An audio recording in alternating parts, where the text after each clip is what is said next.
আরে আরে কি করছো? জল ছেবে না, জল অপবিত্র হয়ে যাবে। তোমাকে জল দেওয়া হবে না, চলে যাও তুমি এখান থেকে। পানি দাও, পানি। কেউ আছো? পানি দাও, মরে যাব। পানি দাও, পানি, পানি দাও, পানি।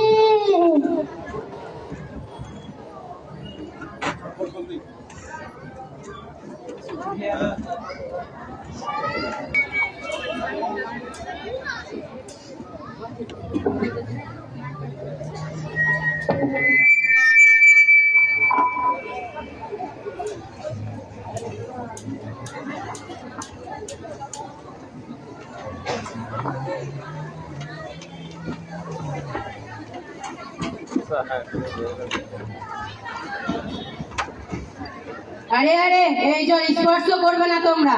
তোমরা এই জল যদি স্পর্শ করো তবে উঁচু জাতিরা খাবে কি করে? এই জল তো অপবিত্র হয়ে যাবে। অছুত কোথাকার, মাহার জাতি কোথাকার, নিচু জাতি কোথাকার, যাও ভাগো এখান থেকে, ভাগো। যাও ভাগো এখান থেকে। হে ভগবান, এভাবে আর কতদিন চলবে? যে পুকুরে জল পশু পাখি খেতে পারছে, আমরা মানুষ হয়ে গেলেও খেতে পারছি না। এর ব্যবস্থা তো একটা বের করতেই হবে।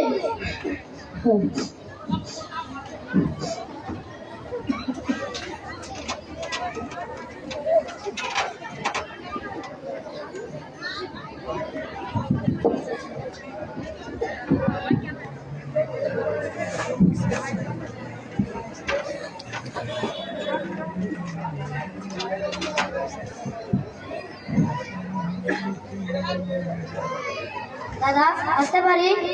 তুমি কোন জাতি? মার। না না, এখানে মাহার জাতির চুল কেটে দেওয়া হয় না। যাও অন্য গ্রামে যাও, অছুত কোথাকার। দাদা, চুলটা কেটে দেন না দাদা। না, কেটে দেওয়া হবে না, অন্য গ্রামে যাও তুমি চুল কাটতে। কি করবো কিছুই বুঝতে পারছি না। যাই, সামনে একটা দোকান আছে, যাই। দাদা, চুল কেটে দেন না। কোন জাতি? মার। এখানে মাহার জাতির চুল কাটা হয় না, এখানে নিচুদের চুল কাটা না, অসুদের চুল কাটা হয় না, এখানে উঁচুদের চুল কাটা হয়। তুমি যাও অন্য গ্রাম। দাদা, দাদা, চুলটা কেটে দেন না অন্য দাদা। গ্রাম যাও। কি করবো আর কিছুই বুঝতে পারছি না। আমরা এই গ্রামে বসবাস করি, অথচ আমাদের চুল কেটে দিচ্ছে না। যুগ যুগ ধরে চলে আসছে অপমান, এর যুগ যুগ ধরে চলে আসছে। এর কিছু একটা ব্যবস্থা করতেই হবে।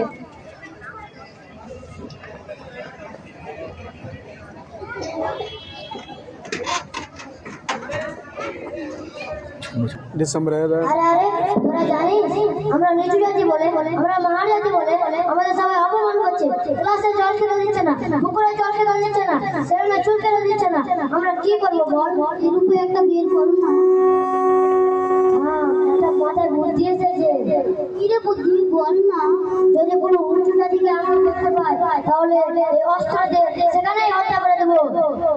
তোরা কি বলিস? ঠিকই বলেছো। এখন তো সন্ধ্যা লেগে গেছে, আর এইখানে ঠিক আছে, ঠিক আছে বুঝলাম। যদি গাছের নিচে ভূত চলে আসে, ভূতের ভয়তে আমার হিসু হয়ে যাবে।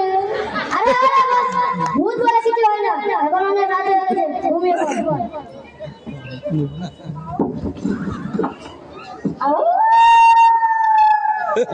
আউ! আউ!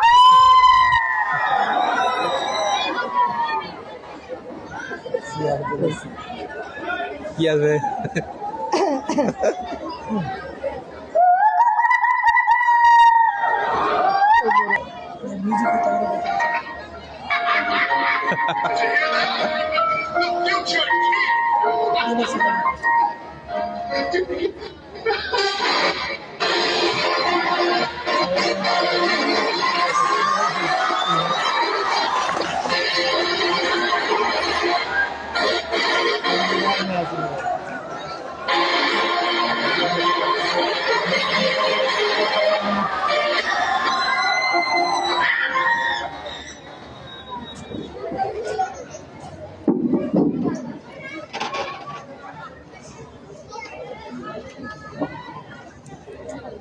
বলো,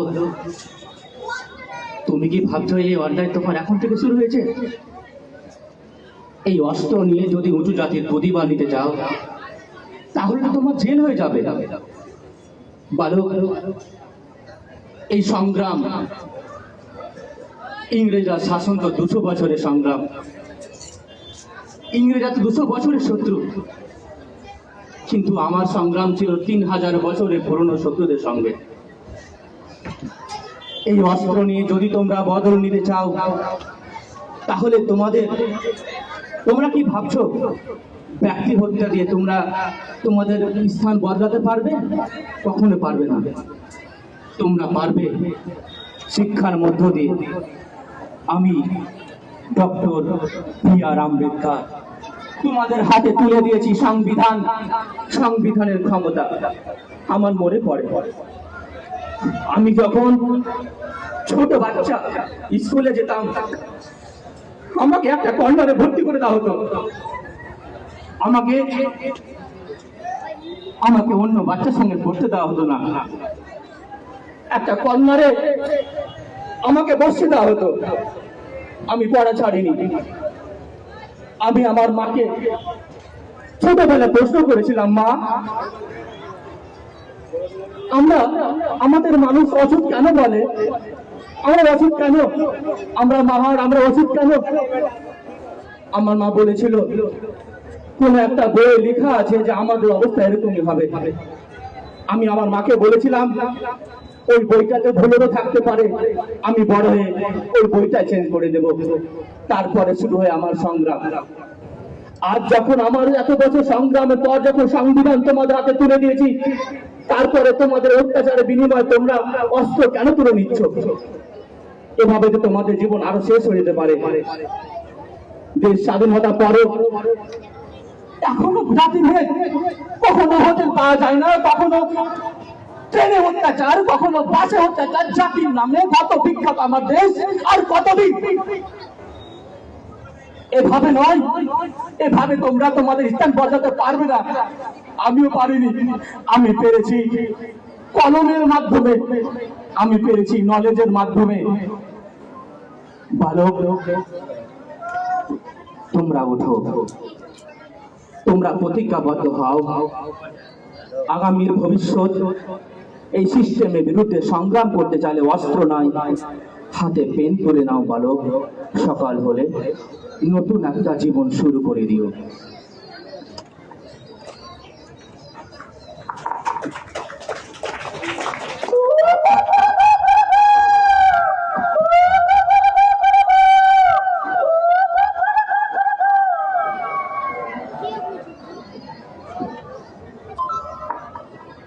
আরে আরে উঠ, সকাল হয়ে গেছে, উঠ উঠ উঠ উঠ উঠ উঠ উঠ উঠ সবাই উঠ উঠ উঠ।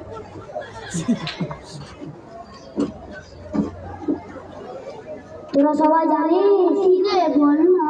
আমি একটা স্বপ্ন দেখেছি। না রে, এক মা ভালোবেসেছিল, ওর নাম ডক্টর বি.আর. আম্বেদকর। আরে কি বলিস রে?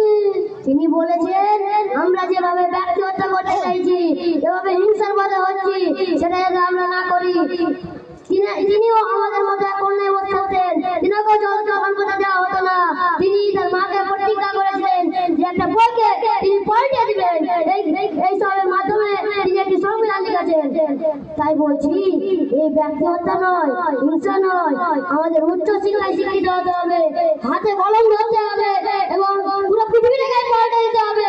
তোমরা কি ভাবে? ঠিকই বলেছেন। চলো এখন নাপিতের কাছে যাই। নাপিতের কাছে গিয়ে আমরা সব আমাদের হাইকোর্টের পরামর্শ আমরা তাকে অত্যাচার করবো।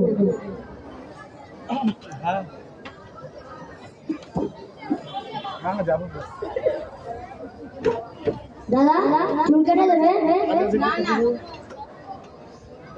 না না, তোরা তো মাহার জাতি, তোরা তো অছুত। যা অন্য গ্রামে যা চুল কাটতে।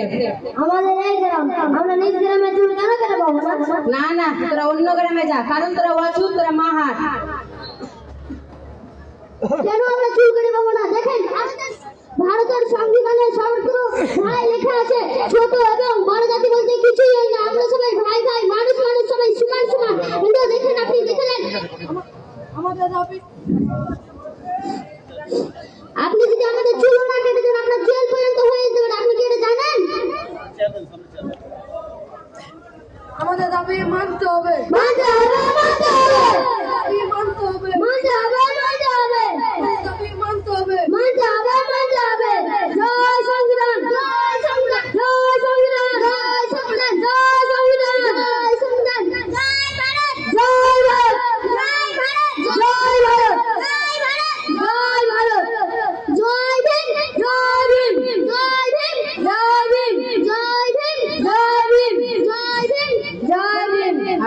ঠিক আছে ঠিক আছে, আগে তুমি এসো, তোমার নাম কি বলো?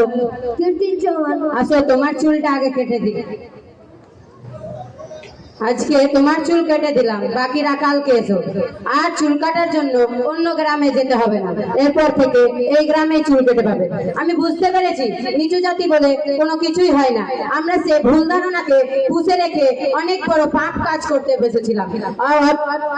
তাই বলছি নিচু জাতি বলে কোনো কিচ্ছু হয় না, মানুষ সবাই সমান, সবার সমান অধিকার। তাই বলছি আর তোমাদের অন্য গ্রামে যেতে হবে না। ধন্যবাদ।